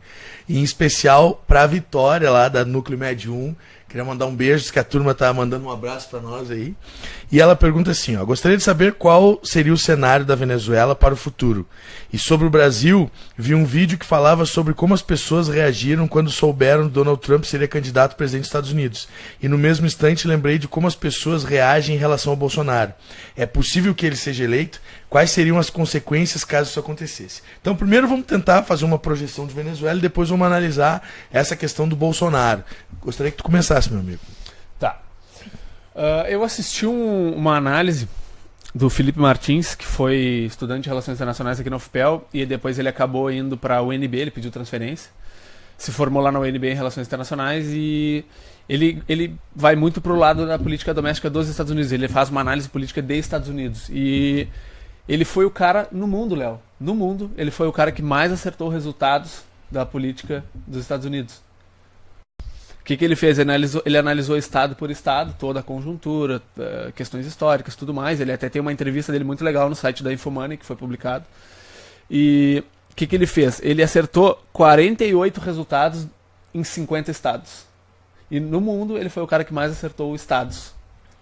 a eleição dos estados. Então será que esse cara não tem uma dica pra Mega Sena? Ele ganhou bastante notoriedade ultimamente. Brincando, esse cara rápido, uma análise. Assim. Claro. É um cara que estuda bastante essa área. Ele tem muita paixão por estudar a política interna dos Estados Unidos. E o que acontece? Eu acho que a gente vê muita similaridade entre o Trump e o Bolsonaro, né? O Trump lá, o Bolsonaro aqui. Só que eu acho que as questões que levariam ao Bolsonaro a ser eleito aqui são questões diferentes que fizeram o Trump ser eleito lá. Até porque os Estados Unidos, apesar de ter alguns problemas como a desigualdade social, que é igual nos dois países, os dois possuem problemas de desigualdade social, o pobre de lá é menos pobre que o pobre daqui. O pobre de lá, ele tem um nível de consumo muito maior que o pobre daqui. Né? Então, o pobre de lá fala inglês. Piadinha. Então o que acontece? São situações muito diferentes que não daria pra gente comparar diretamente. Mas, por exemplo, o Trump ele recebe muita influência das corporações, do sistema financeiro norte-americano. Ele faz parte desse grupo. Ele faz parte e é um setor extremamente poderoso nos Estados Unidos e no mundo. Esses caras é que levam a política externa dos Estados Unidos a ser tão agressiva, assim, principalmente nos países onde tem petróleo. E por isso que eu digo a mesma coisa que eu falei no programa passado. Não é a população americana que é maldosa dessa forma e isso não é uma união. O Trump não é a união do que realmente pensa o povo americano de que tem que ir atrás desses países. O povo americano... Eu vi um programa que pedia para as pessoas na rua indicarem onde ficava a Coreia do Norte no mapa. Muitos nem sabiam. Alguns indicaram o Brasil como Coreia do Norte. Então, existe também nos Estados Unidos muita ignorância, muita falta de conhecimento. Lá as pessoas trabalham muito. Então elas às vezes acabam nem tendo tempo para pesquisar e para estudar. E lá o ensino superior é muito mais difícil de ser alcançado do que aqui no Brasil. Então, e muitas pessoas também no setor agrário dos Estados Unidos ficam bastante isoladas desse tipo de conhecimento. Então, existe uma intensa manipulação lá. Então, se chega um candidato que promete mundos e fundos lá e melhorar a situação econômica e correr com esse bando de imigrante, estou falando como ele fala, não como eu penso. Claro que sim. Essas pessoas, assim como são muitos dos eleitores do Bolsonaro, eles acabam indo nessa onda, né, Léo?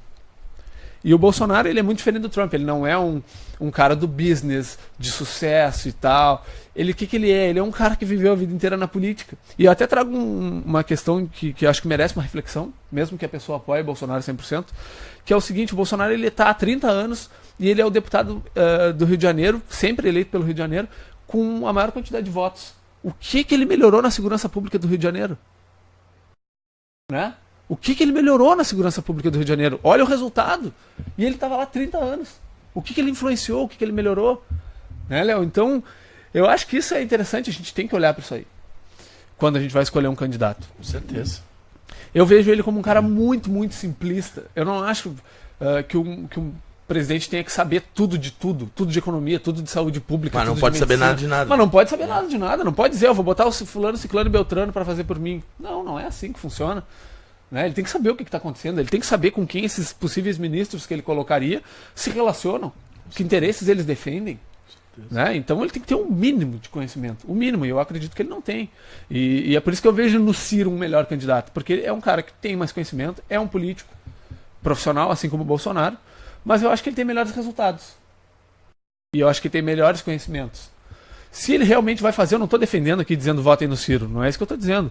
O que eu estou fazendo é uma análise. Mas tu tens todo o direito de achar um candidato melhor que o outro. Claro. Né? Tá numa democracia, por enquanto. Exato. Então, eu acho que ainda tem muito que se revelar. O Ciro ele ainda vai participar dos debates e o pavio curto dele pode ficar mais curto ainda. Cara, é que assim, ó, isso é uma opinião, tá? Eu acho que o Ciro ele é muito mais preparado. Com certeza. Como é que eu vou te dizer? Não só pro discurso, mas intelectualmente. Por exemplo, para não pensarem que a gente está aqui fazendo uma defesa de um candidato, eu vou dar uma opinião. Eu, sinceramente, não tenho uma grande admiração pela figura do nosso presidente Michel Temer. Mas ele é um cara inteligentíssimo. Sim. Ele é um cara que é uma sumidade em direito constitucional. É ardilosíssimo na política. Se ele participasse de um debate, com certeza, se ele não tivesse com essa imagem toda, né, das denúncias e tal, ele com certeza teria grande chance de protagonizar um grande debate. Um outro cara que que é extremamente inteligente, infelizmente usou pro mal, que é o Eduardo Cunha. O Eduardo Cunha conhecia as leis do Brasil, o regimento da Câmara na palma da mão. De quarto. Aquele cara é o Maquiavel brasileiro. E não querendo queimar o Maquiavel. Mas ele tem uma capacidade de articular com as possibilidades da lei e fora dela também, muito grande. Esse cara ia ser muito bem. Mas por que ele nunca foi para um protagonismo político muito grande? Porque era nos bastidores que ele fazia render muito mais a política dele. Infelizmente. Então, eu, na minha opinião, o Ciro é um cara que tem bastante conhecimento, ele se expressa muito bem. Diferente da Dilma, por exemplo. A Dilma é uma pessoa que tem um conhecimento legal, mas não sabe falar. Ela tinha muita dificuldade de se expressar. Exato. Diferente do Aécio Neves. O Aécio Neves é um cara que, quando se expressa, ele se expressa bem. Então aqui a gente não está querendo dizer que porque o Ciro fala melhor, ele deve ser o presidente do Brasil. Eu só estou querendo dizer que num debate, com certeza, com as propostas que estão se organizando para se candidatar, eu acho que ele vai se dar muito bem nos debates. E o que eu ia dizer? O Aécio, ele é um cara que ele tem uma estratégia de marketing muito forte. O PSDB é assim, né? A estratégia de marketing deles é muito forte, de imagem. Eles usam cores que eles sabem que a população vai fazer, cores que vão fazer a população enxergar eles de uma melhor forma. Até isso, são pequenos detalhes que eles utilizam, a hora de sorrir, como sorrir, tudo isso, e eles seguem à risca essa estratégia de marketing e imagem. E eu acabei me perdendo um pouquinho no assunto. O Felipe Martins, esse que fez a análise, que acertou os resultados por estado lá na política dos Estados Unidos, na Infomoney, se vocês pesquisarem, vocês vão achar essa entrevista dele, na qual o entrevistador fala sobre isso, com ele, sobre esses acertos na eleição dos Estados Unidos, e aí ele dá alguns pitacos nessa possível eleição de 2018 aí, esses possíveis pré-candidatos do Brasil, no qual ele faz a seguinte conclusão. Ele conclui que o Bolsonaro chega no segundo turno. Então, quando me perguntaram se a tua aluna perguntou se ele poderia ser eleito, a Vitória, a análise do Felipe leva a crer que sim. Eu não tenho grandes conhecimentos para dizer hoje se ele chegaria realmente no segundo turno, mas eu acho que o Felipe é um cara que tem uma certa notoriedade assim, nas análises políticas, e ele pode ser levado em consideração. Bom, sobre a Venezuela, eu acho que a situação da Venezuela tem duas possibilidades. Chegou numa encruzilhada. E tem dois caminhos. O primeiro caminho é manter a política do Maduro, e a tendência é isso a partir da realidade atual. Pode ser totalmente diferente do que eu estou falando. Mas se for mantido o Maduro, a tendência é que a situação econômica na Venezuela se agrave e que a situação humana, por conta disso, da mesma forma. A Venezuela vai empobrecer bastante. Se a oposição vencer, se houver essa possibilidade, vamos dizer que a democracia ressurja, né, na Venezuela, e a oposição vença, o que tu acha que os Estados Unidos vão fazer, como eles fizeram muito bem durante toda a Guerra Fria? Eles vão investir para mostrar que o ruim era o modelo do anterior, e de certa forma para a população da Venezuela a princípio vai ser bom, só que no momento que o liberalismo for se estabelecendo lá, vai acontecer, como vem acontecendo aqui no Brasil e em outros lugares, uma certa diminuição do Estado. E para alguns a diminuição do Estado é muito bom. Para aqueles grandes empresários, aqueles que têm condições de pagar pelos serviços que o Estado não oferece, isso é muito bom, porque eles, ao mesmo tempo que eles pagam por um serviço que o Estado não oferece, eles deixam de pagar impostos que o Estado cobrava. Mas para uma grande parcela da população que não tem condições de pagar pelos serviços que o Estado não oferece, o liberalismo não é muito bom. E se essas pessoas tiverem a possibilidade de votar, mais cedo ou mais tarde um discurso mais à esquerda que defenda a retomada do Estado vai sair vitorioso nas eleições. Então o caminho para a Venezuela, se ele seguir pelo Maduro, na minha opinião, continuar com esse discurso mais estatizante e ao mesmo tempo empobrecedor para a sociedade em geral. E se ele for para o outro lado, ele vai ter um crescimento econômico a princípio, daquela ideia de que era muito ruim na época do Chávez, do Maduro, mas depois a tendência é que o liberalismo se estabelecendo, a população mais pobre sofra um pouco. Não vão ser as notícias que vão ser veiculadas na mídia sobre isso, e talvez mais adiante um novo Hugo Chávez, um novo candidato, porque a gente tem que entender como é que esses caras surgiram. Se era tão bom antes, por que esses caras surgiram? Surgiram justamente porque governos mais com a ideia liberal organizavam o país para aquele grupo da elite e deixavam a maior parte da população à margem. Claro. E aí esses indivíduos mais populistas, que fazem um discurso diretamente focando nas necessidades do eleitorado, do povo mais pobre em geral, acabam, né, sendo eleitos. E aí eles são bombardeados por uma mídia durante um longo período, até que eles acabam perdendo a credibilidade, inclusive com essas pessoas que se beneficiaram com o governo deles. E sobre a questão do Bolsonaro, eu acho que ele tem chance sim. Né? A gente tem uma eleição de 2018 que é uma incógnita. Eu vejo essas eleições de 2018 muito parecidas com a de 89. Né? Ou seja, estava acabando a ditadura militar, já tinha acabado oficialmente, né? Mas faltava uma eleição. E o povo não sabia em quem votar.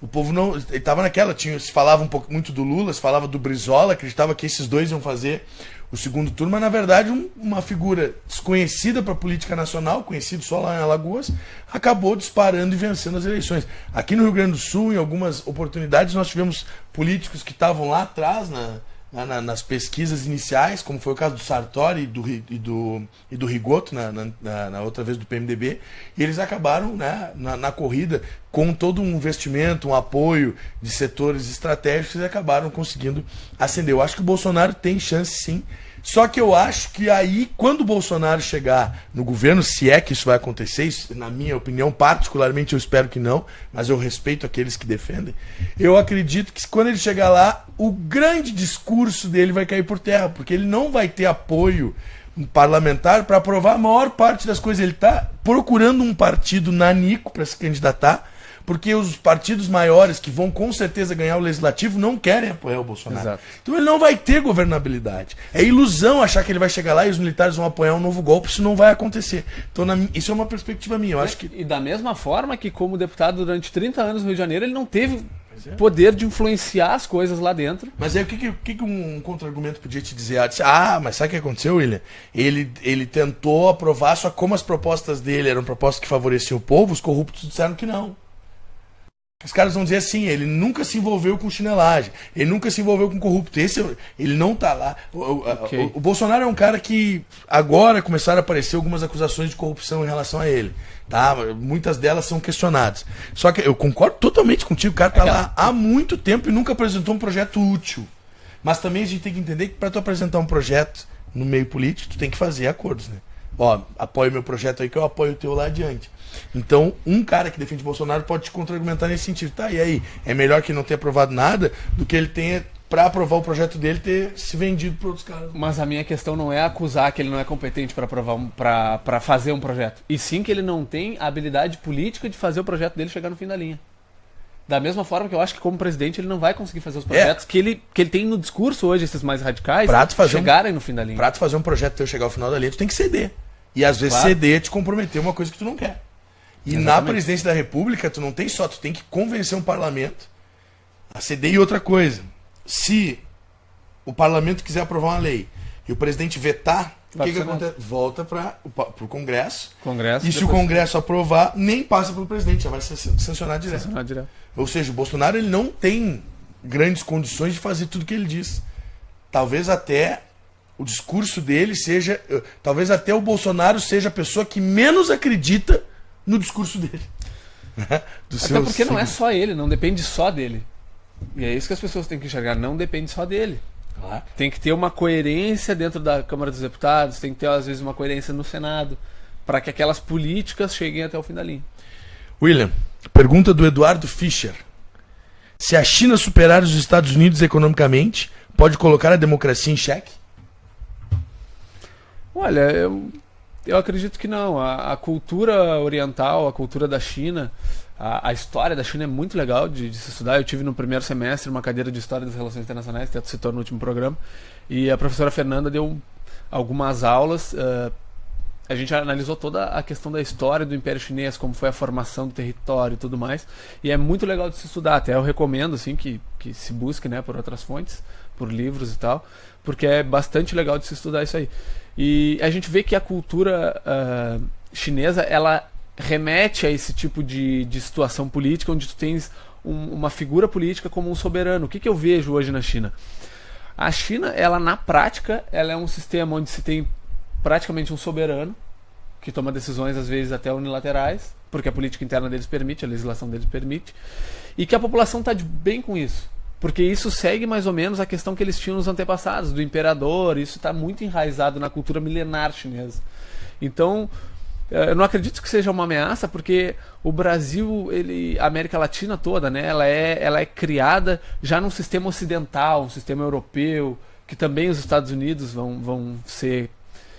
vai adquirir sua independência sob essas regras, esses costumes políticos, né? Então, claro, de primeiro se tinha, claro, imperadores aqui, mas rapidamente se mudou para uma república e rapidamente veio a ser uma democracia. Então, eu acho que essa cultura de se ter um regime que não é uma democracia propriamente dito da China, eu não acho que possa influenciar tanto aqui no Brasil, assim, na América Latina.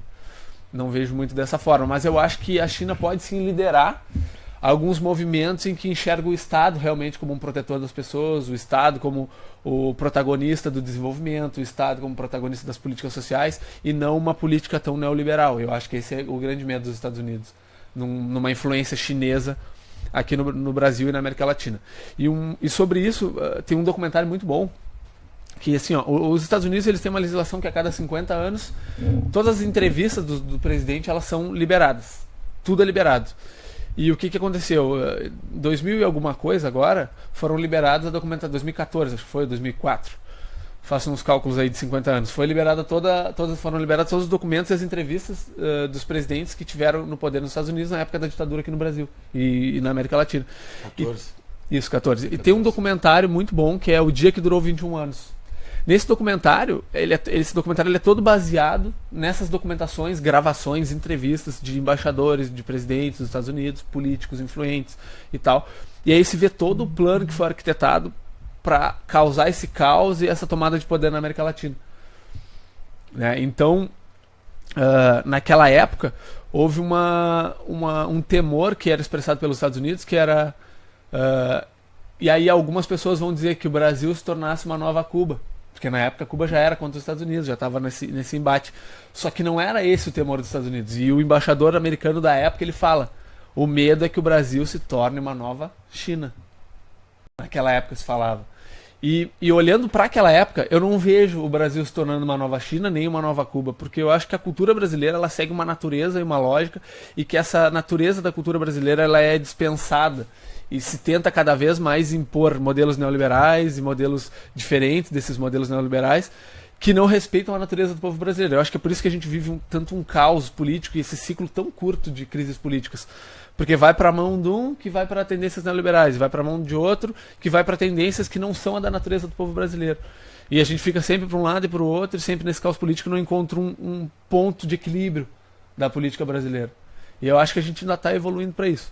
Mas eu não acho que a gente vá seguir o modelo chinês, não, como é hoje, e nenhum modelo que não seja não democrático, né? Que não seja democrático. Sabe, William, nesse ponto eu discordo um pouquinho, porque eu acho que politicamente o Brasil nunca teve a sua natureza expressada, porque o Brasil nunca foi governado de fato pelo povo. Exato. Né? Então, tipo, o Brasil foi, durante 322 anos, colônia de Portugal, em que o Brasil não teve autonomia alguma, com exceção ali da época que a família real portuguesa esteve no Brasil, mas nesse período quem comandava eram os próprios portugueses aqui, que vai de 1808 a 1821. Depois o Dom Pedro fica aqui, naquele período em que ele é regente, logo em seguida ele proclama a independência. O período imperial brasileiro, que foi no primeiro reinado dominado 100% pelo Dom Pedro.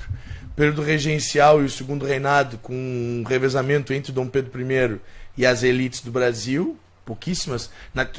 Naquela época votavam cerca de, alguns autores dizem aí nos códigos eleitorais mais abrangentes, 1.300.000 pessoas no Brasil, só que eram 4 fases de votação, e aqui, só na última fase é que se votava para deputado e senador. Então a maior parte da população brasileira votava para uma das fases de eleitor, então eles não tinham diretamente o voto para os senadores e deputados. Depois a gente tem a República Velha, que é oligárquica, no máximo 5% da população votou em algumas das eleições. Depois a gente tem a Era Vargas, que só tem uma eleição, a de 33, para a Assembleia Constituinte, em que não tem uma participação significativa, as mulheres votam pela primeira vez, né, no Brasil, fora o Rio Grande do Norte, que é um caso à parte. Depois a gente tem o chamado período democrático ou populista, que é aquele período de 46 a 64, que é um período em que a gente vai ter uma maior parcela da população que vota, mas nós não passamos de 15%, porque a população naquela época dos analfabetos era muito grande, os analfabetos não votavam. E a gente só vai ter democracia a partir da Constituição de 1988. A nossa democracia é muito jovem. Mas o Brasil está muito mais acostumado a governos centralizadores do que a governos democráticos. Só que eu acho que não há uma ameaça de uma influência ditatorial por parte da China, porque a China não quer.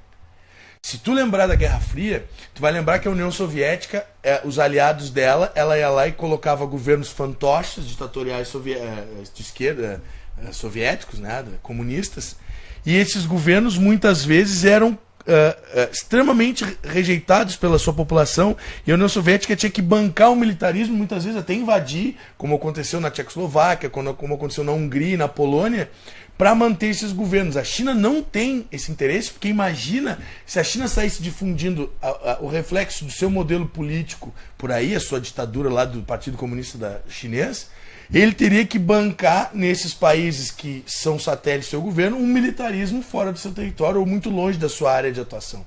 Isso é uma opinião. Eu acho que muito mais, não pela, isso é a minha forma de perceber, não pela trajetória histórica da América ou do Brasil aqui, que não tem muito contato com a democracia, a não ser esse período recente, mas muito mais pelo não interesse da China de expandir o seu modelo, porque acabaria se tornando muito caro. Por que os Estados Unidos é o país no mundo que mais gasta em investimentos militares? Porque ele é o país no mundo que mais defende, inclusive militarmente, em algumas regiões, o modelo que ele propaga. Que é um modelo de economia aberta e democrática. Exato. Que muitas vezes é o que ele não usa. E em países que não têm essa natureza social. Em países que há milênios, há séculos, eles vem com uma política, às vezes, de Mas tu não acha que a natureza do ser humano muda? Muda, concordo que muda. Porque é difícil tu definir uma natureza. Mas eu acho que ela é bem mais lenta do que o que os Estados Unidos faz, entende? Então eu acho que a tendência de tu causar um caos para mudar radicalmente, do nada, uma política de um país, faz com que se tenha uma resistência dessa mudança. Então vem o modelo democrático e aos poucos retrocede do modelo democrático e volta quase ao que era antes desse modelo. E aí aos poucos pode ser que as pessoas vão abrindo as mentes e querendo realmente mais liberdade. Mas são povos que são acostumados a castas e que isso está tão enraizado na cultura que eu acho que isso ainda segue por muito tempo, sabe, Léo? E os Estados Unidos só defendem a democracia quando lhe interessa. Um dos maiores parceiros dos Estados Unidos é a Arábia Saudita, que de democracia não tem absolutamente nada. E que é uma família que... Sim, saúde, família saúde. Pós Primeira Guerra, né? Os Estados Unidos fazem um tratado para explorar o petróleo lá, coloca aquela família no poder e deu. E eles ainda estão lá até hoje. É uma família, simplesmente uma dinastia o que acontece lá. O arabismo, que é a parte mais fundamentalista do sunismo, que vai ser da onde surgem aqueles grupos mais radicais no islamismo, vem da família, da parceria da Arábia Saudita, lá da família saudita com uma elite religiosa sunita que tem lá.